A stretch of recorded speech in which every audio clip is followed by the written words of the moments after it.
It all began on a dark and forgotten farm, with a secret meeting in a dimly lit barn. An old boar shared a dream of a golden future, a world where the oppressed would finally be free. That dream ignited a fire, a rebellion that succeeded beyond their wildest hopes. But what they didn't know was that the most dangerous enemy wasn't the master they had overthrown, it was the one already walking among them. This is a story penned by the Englishman Eric Arthur Blair, a man who chose the name George Orwell so he could write the different tales he wanted to tell. And the story we will tell today is one of the most influential in the modern world. Its impact was so great that it became one of the most frequently banned books on Earth. This is the story of Animal Farm. Once upon a time, on a night like any other, Mr. Jones was on his farm, drinking.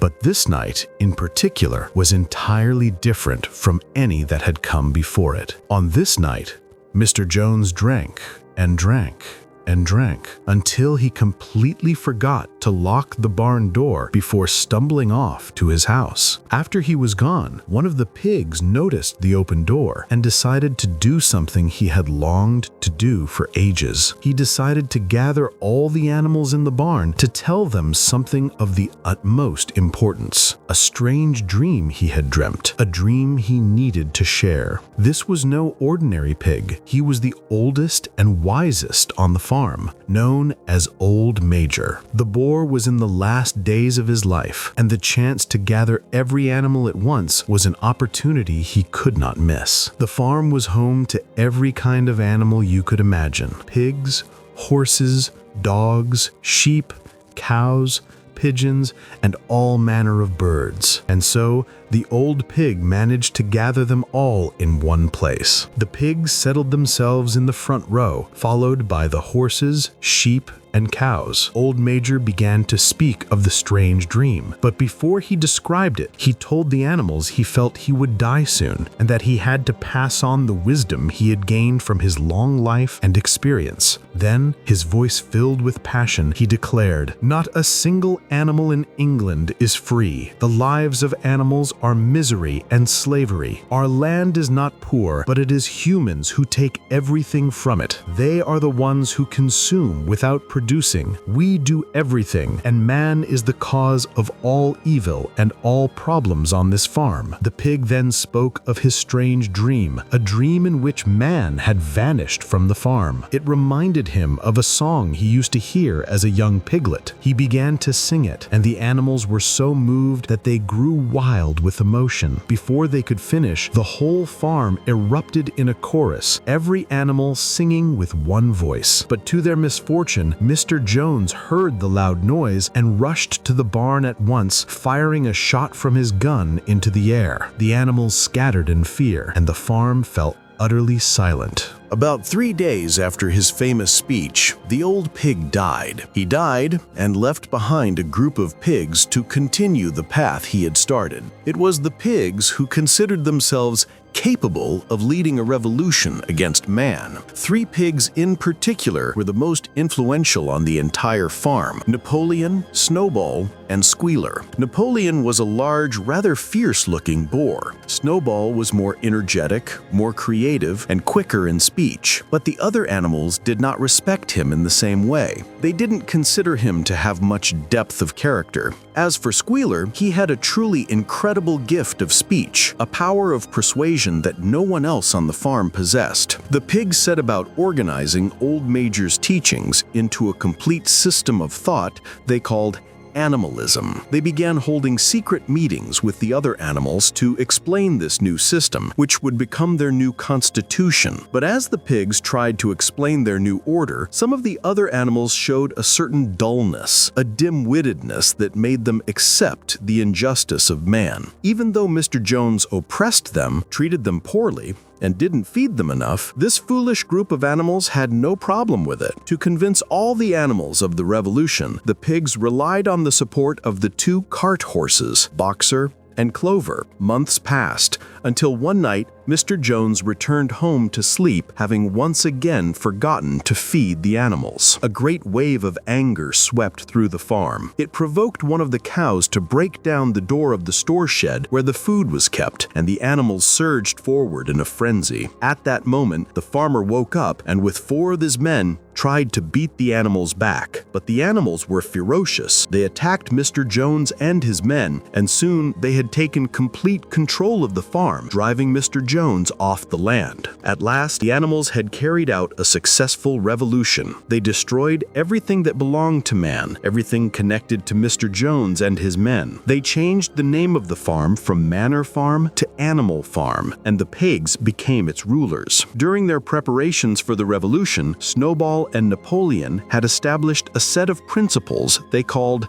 the 7 Commandments. These commandments were written on the wall for all the animals to see. They were: 1. Whatever goes upon 2 legs is an enemy. 2. Whatever goes upon 4 legs or has wings is a friend. 3.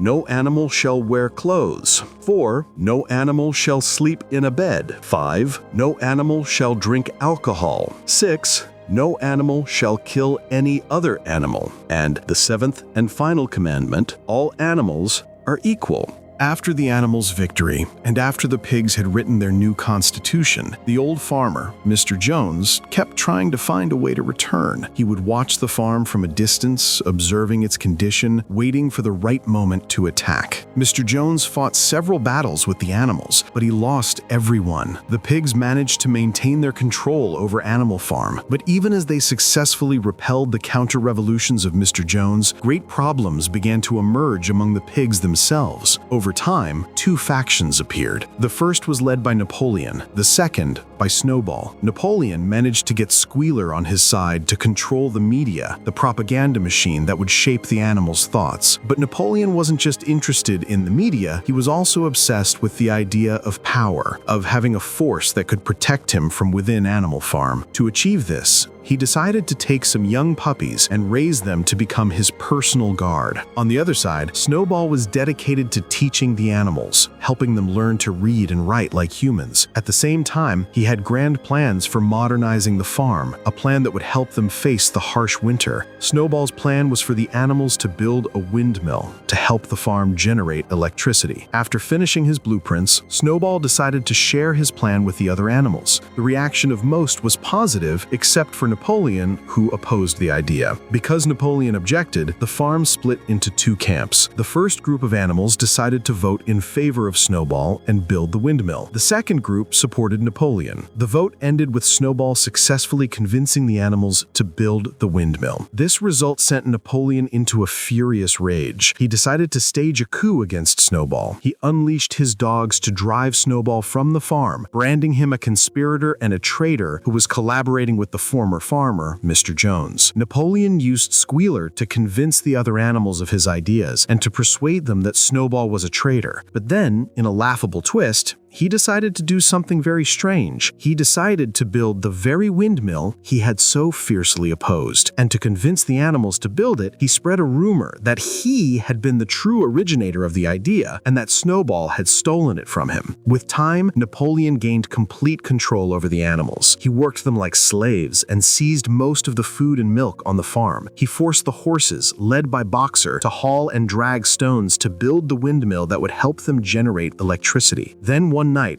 a violent storm raged, so fierce that the farm buildings shook to their foundations. That night, the animals witnessed a horrifying sight. The stones were shattered, and the windmill was completely destroyed. The moment Napoleon saw the broken stones in the ruined windmill, he gave a speech to the animals, declaring that Snowball was the one who had sabotaged their work, that he was the traitor who had destroyed a year of their labor. Napoleon decreed a death sentence for Snowball, and at the same time offered a medal and a great prize to any animal who could capture him. Days and months passed, and the pigs, led by Napoleon, tightened their grip on the farm. But despite this control, the animals were suffering greatly. Food was incredibly scarce, except for the pigs, who got everything they wanted. As winter set in during January, the food situation became desperate, and the animals suffered more than ever before. One day, Squealer, the official spokesman for the pigs and for Animal Farm, announced that the hens must surrender their eggs because Napoleon wanted to make an economic deal with the humans. He would sell the eggs to improve the farm's economy and its food supply. But when the hens heard this, they were enraged and a rebellion began to stir. To control the situation, Napoleon accused the hens of plotting a coup, declared them rebels, and sentenced them to death. Napoleon ordered that all corn rations for the hens be stopped so that any hen who resisted could not eat.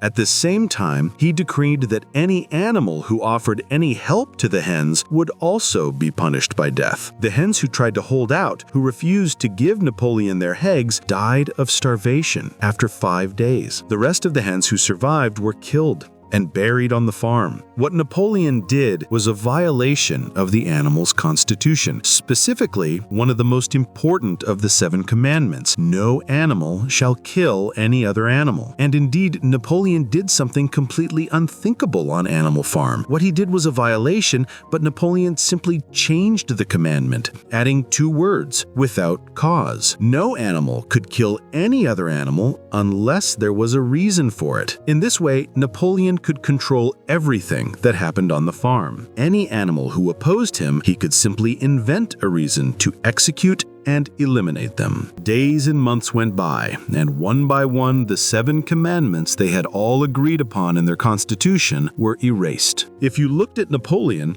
you'd see him collaborating with the enemy, trading with humans. The pigs were drinking alcohol, and any animal who displeased Napoleon was eliminated immediately. Squealer, who represented the media on the farm, was always busy spreading lies to polish the president's image, to whitewash Napoleon's reputation and find a reason for everything he did. Anything he did that seemed wrong, Squealer would try to justify it, trying to prove that the animals just didn't understand the president's true motives, the president who understood everything on the farm. One of the most famous phrases the animals constantly heard was, "Napoleon is always right." The pigs, led by Napoleon, continued to control every aspect of the farm. They continued to enslave the animals to build the windmill, which they did, one day, finally complete. They named it, of course, the Napoleon Mill. But despite the animals' success in building it, a huge problem arose 2 days later. Napoleon had a deal with one of the humans to sell him timber, but the man paid for it with forged money, a fact that shocked Napoleon and the animals. But on the second day, something completely unexpected happened: a full-scale attack on the farm, with humans laying siege to all 5 of its gates. More than 15 men were trying to storm the farm. After a violent battle between humans and animals, the animals succeeded once again in regaining control of their farm. But despite their heavy losses, sheep and cows were killed, and a large number of different animals were wounded. After the battle ended, they couldn't even find the windmill. It had been completely destroyed. After the windmill was demolished, the horse Boxer felt a deep sense of despair, especially since he had been one of the hardest workers on it. On the other hand, the pigs were overjoyed with this victory. Squealer in particular announced, "We will not only build another windmill, but we will build 6 more." He told the animals that what mattered was that they had won the battle and the losses were unimportant. Napoleon's reaction was to gather all the animals, congratulate them on their victory, and give them a 2-day holiday to celebrate. He made that day a farm holiday, and it was called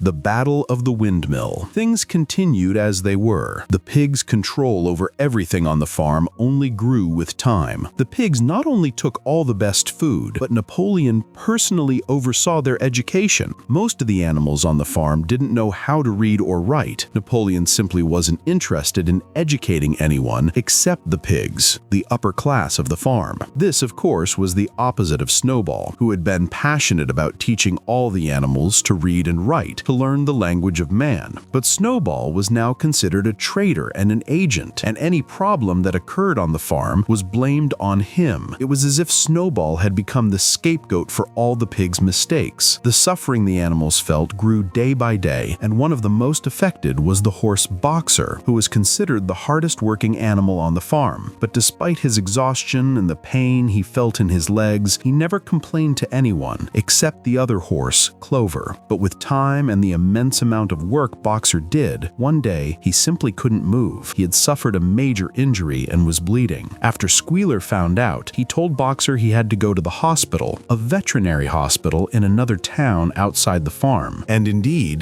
the next day, a van came to take Boxer the horse. But this was not an ambulance. Its purpose was to take Boxer to be slaughtered, to take him to the knacker, who butchers animals like Boxer who are no longer useful. Although the van that took Boxer had horse slaughterer written on its side, some of the animals couldn't read at all, and the other animals who saw it either couldn't believe it, or you could say they didn't want to believe it. They believed the story told by the pigs, led by Napoleon, who said he was sending Boxer to the hospital. The horse Boxer was indeed sold to the knacker, and for Napoleon to cover up the problem, he announced that Boxer had died in the hospital and that he didn't have his body. Napoleon decided to hold a large memorial for him and place a huge wreath on his grave. And just like that, the horse Boxer was disposed of in the most brutal way possible, and the animals were powerless to even speak. After Boxer's death, many years passed. A new generation of animals was born, and the farm had more horses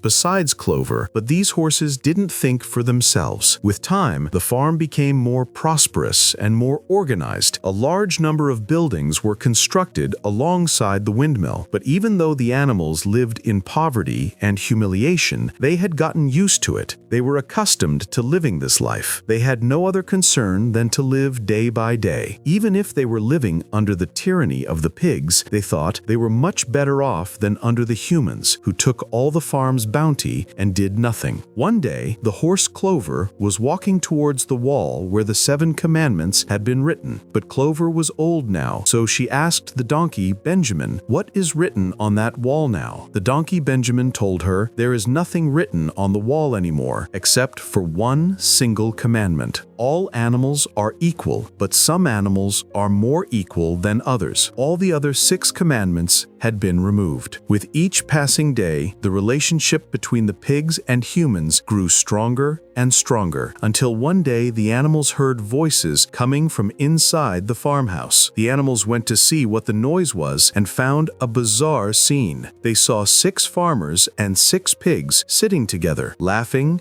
singing, and drinking wine. Napoleon was seated in the chair of honor at the head of the table. But the strangest thing of all was that the pigs were dressed exactly like men. At the same time, the pigs were able to walk on 2 legs, just like humans. The animals were in a state of absolute shock. They were completely bewildered and couldn't understand what was happening. And because of the striking resemblance between pig and man, the animals were no longer able to tell them apart. If you looked at a man, you would think he was a pig, and if you looked at a pig, you would think he was a man. To truly understand Animal Farm, we have to look beyond the surface. This isn't just a fairy tale about talking animals. It's a powerful and devastating allegory. This means that nearly every character and every event in the story is a symbol for something real, specifically the Russian Revolution of 1917 and the brutal era of Joseph Stalin that followed. George Orwell wrote this story to expose the dangers of totalitarianism and how a dream of liberation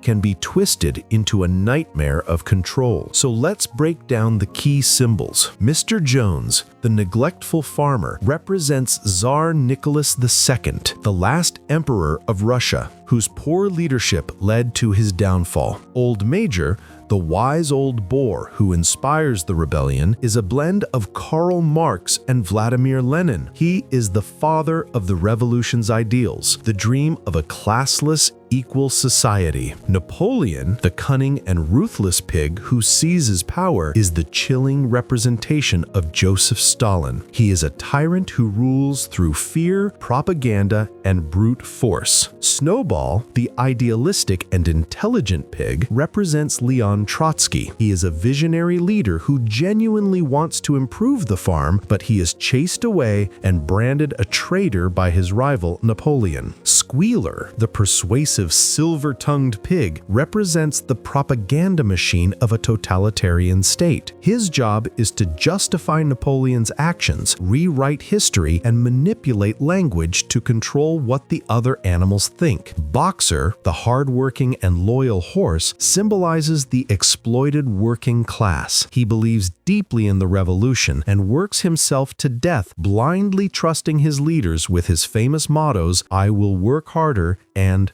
"Napoleon is always right." In the end, he is betrayed and sent to the slaughterhouse when he is no longer useful. And finally, the dogs that Napoleon raises are his terrifying secret police, used to intimidate and eliminate anyone who stands in his way. Now, with that understanding, let's turn to the novel's unforgettable ending. It is one of the most powerful and haunting conclusions in all of literature. The final scene takes place years after the revolution. The exhausted, starving animals creep up to the farmhouse window and peer inside. What they see is a scene of utter disbelief. The pigs, led by Napoleon, are sitting around a table with human farmers. They're playing cards, drinking alcohol, and laughing together as equals. But the most shocking part is the complete transformation. The pigs are now walking upright on their hind legs. They are wearing human clothes. They have become a perfect copy of the very tyrants they fought so hard to overthrow. The animals then look at the barn wall where the 7 commandments were once written. They have all been erased. In their place is a single new commandment that captures the entire tragedy of the farm. All animals are equal, but some animals are more equal than others. This single twisted sentence reveals how the noble ideal of equality was corrupted to justify the absolute power and privilege of a new ruling class, the pigs. The story ends with the ultimate chilling image. A fight breaks out over the card game between Napoleon and a human farmer. As the other animals stare through the window, their vision blurs between the faces of the pigs and the men, and the narrator tells us the creatures outside looked from pig to man and from man to pig again, but it was already impossible to say which was which. This ending signifies 3 profound things. First, it marks the complete and utter failure of the revolution. It did not create a world of freedom and justice. It simply replaced one master with another, who turned out to be even crueler. Second, it is a stark illustration of the famous saying, "Power corrupts and absolute power corrupts absolutely." The pigs began as liberators, but the taste of power turned them into the very oppressors they once hated. And finally, the ending reveals the vicious cycle of tyranny. It shows that oppression doesn't disappear. It often just changes its face. The revolution came full circle, and the new tyrants became indistinguishable from the old. It's a tragic declaration that the revolution has devoured its own children, leaving nothing but a broken dream. And that's the tragic story of Animal Farm. A powerful reminder that the fight for freedom doesn't end when the battle is won. The real struggle is guarding that freedom against those who would twist it for their own gain. From changing the commandments to turning a hero into a traitor, the pigs showed just how fragile a revolution can be. What was the most shocking moment for you in this story? Was it Boxer's betrayal or the final haunting scene at the farmhouse? I'd love to read your opinions in the comments. If you found this summary valuable, please hit that like button. It truly helps the channel grow. And if you want more deep dives into stories that matter, subscribe and turn on notifications so we can explore them together. Thanks for being here, and I'll see you in the next video.